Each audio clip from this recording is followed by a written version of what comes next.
मेरे कुछ बच्चे जिन्हें अगर मैं दर्शन ना दूं, अगर अंदर ना बुलाऊं, दर्शन ना करवाऊं, तो मुझसे इस तरह नाराज़ होकर बैठ जाते हैं कि उन्हें मनाना मुश्किल हो जाता है।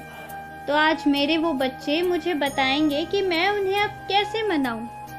तुम जानते हो, तुम्हारी इच्छा कुछ और रहती है मेरी पूजा करने की, पर तुम्हारे घर वालों की, जिन्हें तुम साथ लेकर आते हो, उनकी इच्छा कुछ और ही होती है। और जब तुम्हारे साथ वालों में किसी के मन में इतनी भक्ति ना हो मेरे लिए, किसी को ऐसा लगे कि समय व्यर्थ में ही बर्बाद हो रहा है, तो वैसे में मैं तुम्हें समझा सकता हूँ पर उन्हें नहीं, और इसीलिए मैं लौटा देता हूँ। क्योंकि बात ऐसी है ना कि मैं तुम्हें स्वप्न दर्शन में ही आरती करवा दूंगा, करवाई भी है और आगे भी करवा दूंगा, इसलिए तुम चिंता मत करो।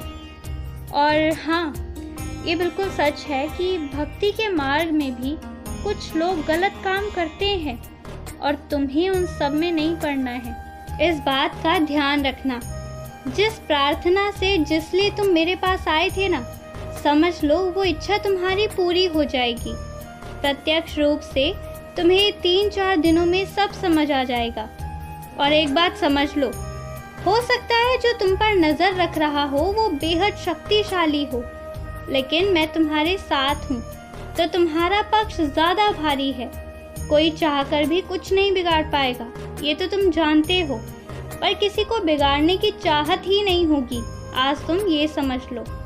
ऐसी इच्छा आएगी ही नहीं कि कोई तुम्हारा कुछ बिगाड़े।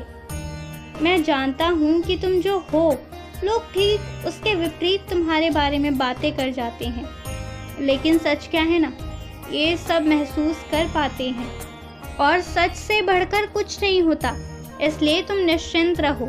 तुम्हारे पास कोई प्रश्न सूचक चिन्ह नहीं आएगा। और अब तुम मुझे समझ रहे हो, लेकिन फिर भी बहुत चीज़ें नहीं समझे हो।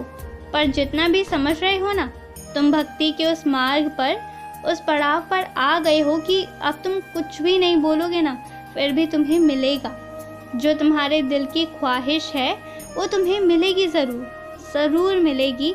लेकिन मुझे पता है कि अब तुम्हारी सबसे बड़ी ख्वाहिश क्या होने वाली है। सिर्फ साईं और साईं, ये भी मेरे ही आशीर्वाद से होने वाला है।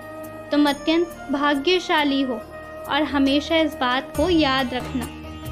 और कुछ बच्चे बहुत परेशान होकर इसलिए मेरे पास रोकर आते हैं, घूम फिर कर बाबा बाबा करते रहते हैं। मैं समझ रहा हूँ, तकलीफ़ें बहुत ज़्यादा है, बहुत कष्ट हैं, और फिर से वही पुराना इतिहास दोहराया ना जाए, इस बात का डर है।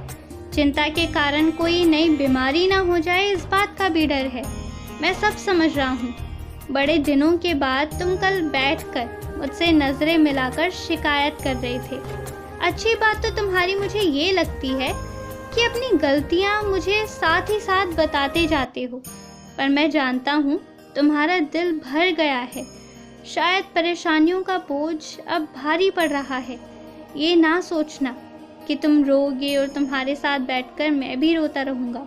नहीं, अब ना तुम्हें रोना है ना मुझे रोना है। हम इसमें अपना समय व्यर्थ बर्बाद नहीं करेंगे। एक छोटी सी बात थी, एक छोटी सी परेशानी है, पर उसके अलावा बहुत बड़ी दुनिया है, बहुत बड़ी। तुम वहाँ जाओ, तुम अच्छे काम करना शुरू करो, खुश रहो, हमेशा मुस्कुराते रहो, निश्चिंत रहो।